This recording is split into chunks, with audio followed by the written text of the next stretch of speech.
Hi, my name is Sukhi Jutla, and I'm the co-founder and chief operating officer for MarketOrders. MarketOrders is an online platform, and we connect retailers and suppliers to connect gold and diamond jewelry products digitally online. Perfect. And how did you get into this business? So yeah, strange story. I think every entrepreneur has a very long-winded story as to how they round up where they are. So MarketOrders is actually my sixth business, and it's actually my third iteration of creating a marketplace for the gold and diamond jewelry trade industry. But before that, if I can, take you back about 12 years, I was a corporate cog in the 9 to 5 sort of cog machine or slave machine. I used to have a 9 to 5 corporate job. I was working for investment banks for over a decade, but I always was finding ways to escape that sort of routine type of work. So over the 10 years, I actually had a number of businesses. I retrained as a life coach. I actually loved the training, but when I actually came to getting my first client and coaching my first client, I realized I couldn't do that job either, because I was I got really fed up of just hearing him complain about how much he hated his job. And that was the moment I realized that I also still didn't enjoy what I was doing. And I thought, I can't have a lifetime of hearing people telling me they don't like their jobs when I don't either. So that sort of went by the wayside. And then as I left the banking world, I set up my own financial consultancy. I did that for a few years, but I was still working in an industry that didn't really inspire me, and I felt like I really wanted to make a difference. And I think I'm quite creative, and I like to get things done. And when you're in a corporate world, you realize that things don't really get done as fast as you want them to do. And I don't feel like they really embrace innovation or speed, or developing new products as fast as startups do. And then I had a short stint of being a full-time author. I set up my own publishing company, and I published 3 books in 2 years. And after that, I decided being a full-time author wasn't my thing either. And so during these, variations of different job types, I was working with my co-founder on developing this idea for making the gold and diamond jewelry industry digitalized. So he was actually a gold and diamond bullion trader working for investment banks. So he had the understanding of how the industry worked. And he just felt as though retail shops hadn't embraced digital ways of working. So he asked me to come on board, and it was the first iteration of the business. And I was really responsible for like the paperwork and the operations of the whole business. And what we were doing was we were acting as wholesalers. So we would go to Singapore and Hong Kong, purchase gold and diamond jewelry, bring it back into the UK, get into our cars, and then drive all across the UK and try to flog this gold and diamond jewelry. And yes, we carried it in a briefcase. I walked into stores.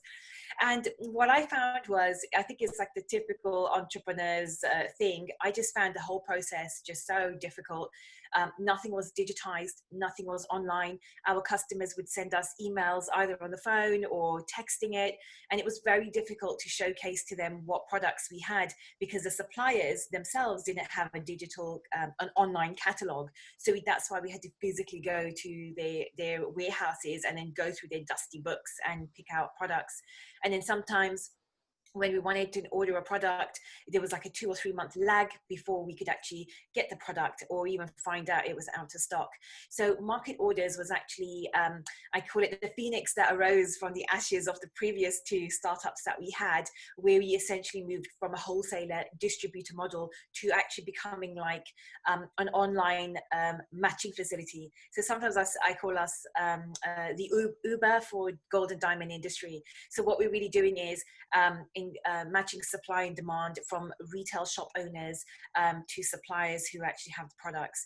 And what we're really trying to do is digitize the entire process. So we take care of the entire supply chain. So from ordering products, paying online, and getting the products shipped to the retailer. So it's like a fully end-to-end digital concept. And I know that might not sound earth-shattering, or life-changing, but in this industry, like absolutely everything is done in person. It's face-to-face transactions because of the type of products that are involved. And so that's how my journey evolved. And 4 years ago, I took the plunge and I said, I really want to give this a proper go, because I feel that when you want to start a business, you really do have to be 100% in.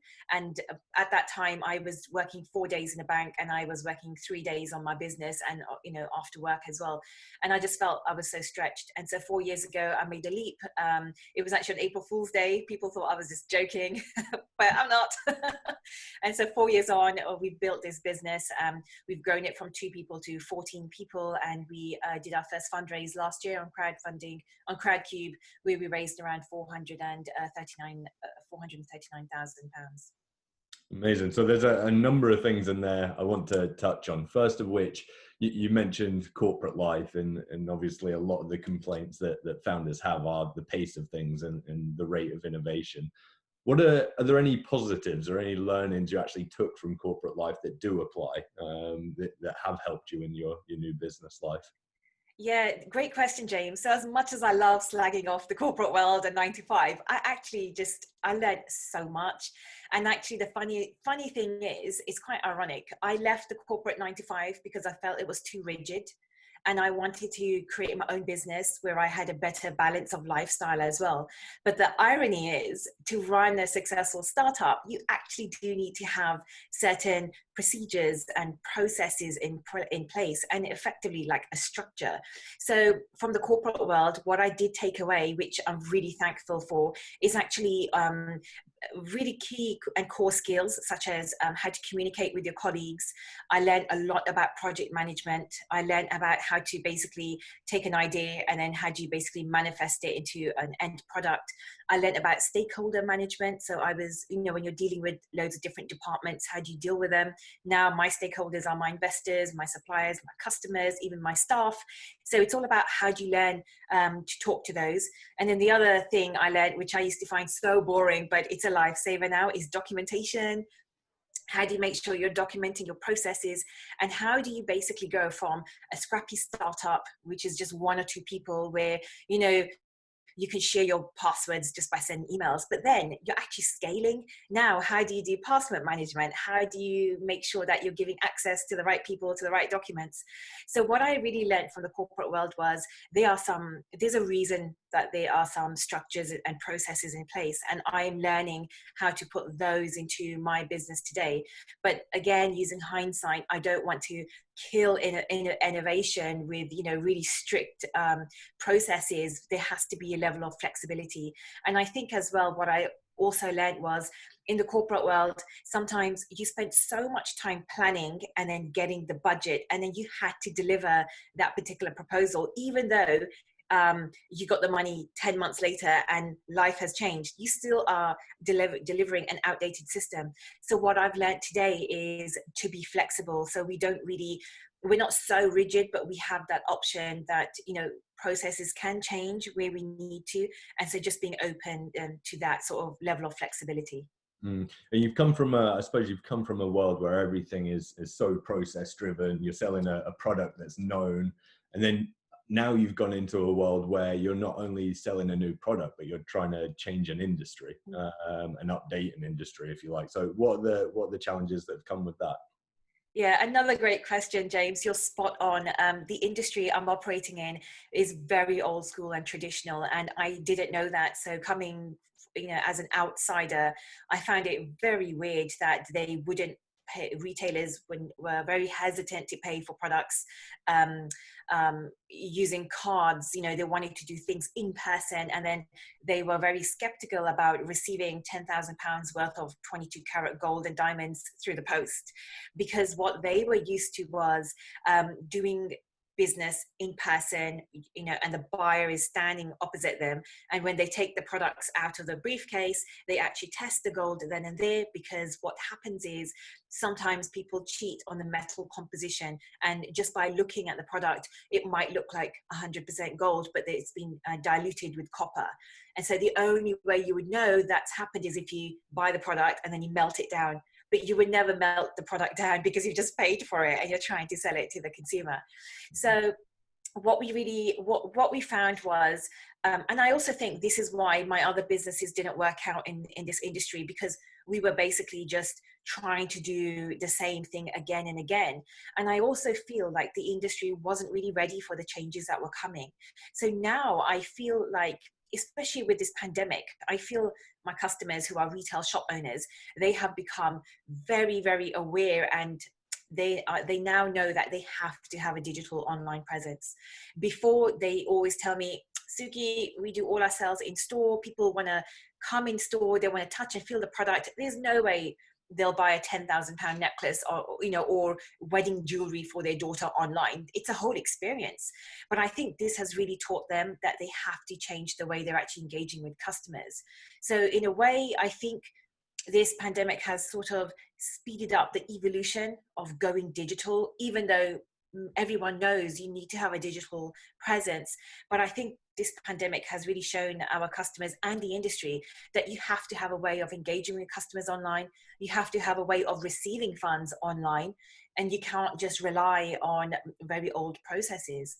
And I'd also just say, the other thing that was really pivotal for us to really get known is most of our retail customers are boutique, family-owned businesses. And when we went to them with our proposition, we were trying to sell a digital product to a family owner, a husband and wife who run the store, and they've been running this store that way for 30 years. And they used to say, Suki, we don't want to change the way we're doing business because we're fine. And then what I've noticed in the last couple of years, that generation are now retiring, and they're passing the shop to their children who are millennials like me. So now when I go into the retail shop, I introduce myself to the owner and I tell him about this concept. What he says to me is, oh my God, Suki, I've been telling my mom and dad for ages, we need a way to order product online because I don't want to leave my young family, fly all the way to Dubai, buy products that I don't know are going to sell. And then sometimes they have to close their shop because they don't have staff to take over. And then, go into trade shows all over the world when you can just sit at the comfort of your home and buy everything online. So it was like a twofold approach, really. It was a mindset shift that needed to happen. But at the same time, I think externally, things had to shift as well. And do you think watching other industries before your own change has helped that? So for instance, mattresses were always bought by going into a store and laying down, and now people are ordering them online, and now slowly you're seeing more and more people are viewing houses and things online. So do you think other industries shifting around you also helps? Yeah, absolutely, because it kind of normalizes the process of going online. So you're right with a mattress. Again, you think you have to lie down on it, but really, what are you gonna?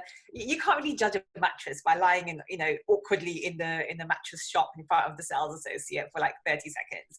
So I think people are becoming really used to the concept and the ideas of buying things online.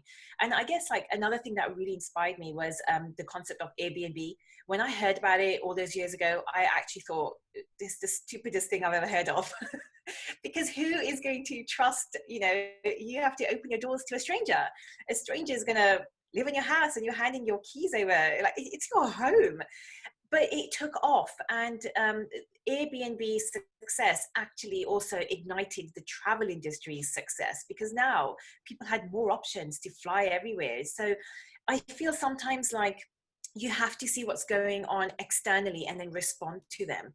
And I also do feel as well that consumers now are very much expecting things on demand. So like Netflix, when it came out, I used to say to myself, oh, what's wrong with BBC and, just watching programs when they actually come. And now I'm just a complete convert. I don't watch television at all. I only watch Netflix because I want to watch things when it's convenient for me. Yeah, and I guess that helps, doesn't it? Being able to put yourself in your customer's shoes, where you've been stubborn on certain things in the past and not seen. Yeah, absolutely. Absolutely.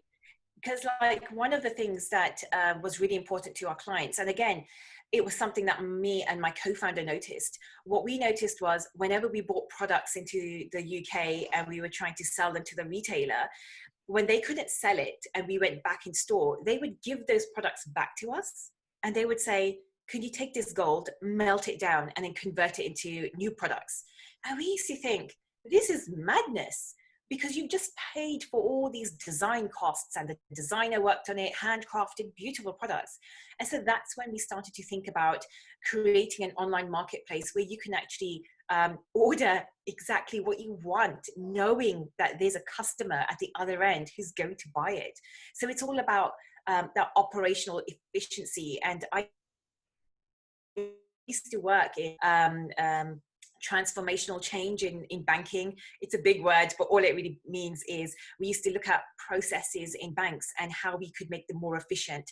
So it was like, you know, on the trading floor, could you speed up a trade by 3 seconds? And by doing that, you would save the bank millions of pounds every year. And so that's what we've done in our business. We're just literally looking at how do you make a process more efficient? And again, responding to consumers' changing demands. They want things on demand, and they also want to browse things online.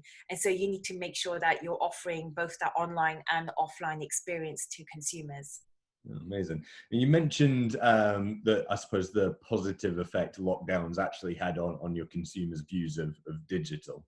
What are the effects that lockdown have had on you on the day-to-day business?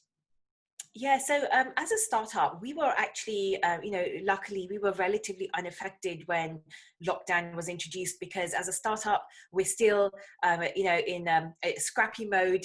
We have 14 people, but we're still very much working remotely. Some are part-time, they're not all full-time. So in that aspect, our the burden on the cash draining out of the business was not as heavy as other companies that have full-time staff working on full-time salaries. And we were also already used to working with digital tools. So we were already very familiar with Zoom and Skype, and using other processes and apps like Trello to do project management, and email and WhatsApp. So we were still able to communicate with each other. We were still sending out our regular fortnightly emails and newsletters to our customers and to our stakeholders to tell them what we were doing. And because our business is relatively, we're lucky, we are a digital marketplace. We don't hold any inventory or any stock. If I had been running my business the old way, we would have been in a lot of trouble, because we would have bought a lot of stock that we would not have been able to shift, because like every other business, retail, jewelers have all been closed, as well as suppliers and manufacturers who have stock production as well. So what we done instead was we doubled down on areas that we could control. So we were actually planning to go out to market and do a big sales campaign and bring on board customers, but we're lucky that we decided not to do that, and instead we doubled down on product development. So right now we are redoing our website. We are redeveloping and introducing key features, in beta private mode, so that we're hoping that when the lockdown, everyone comes out of lockdown, we should be able to launch with a new and improved product, and then hopefully help our retailers sort of start rebuilding their businesses again. Perfect. And just to finish off then, where can people find out more about yourself and your business?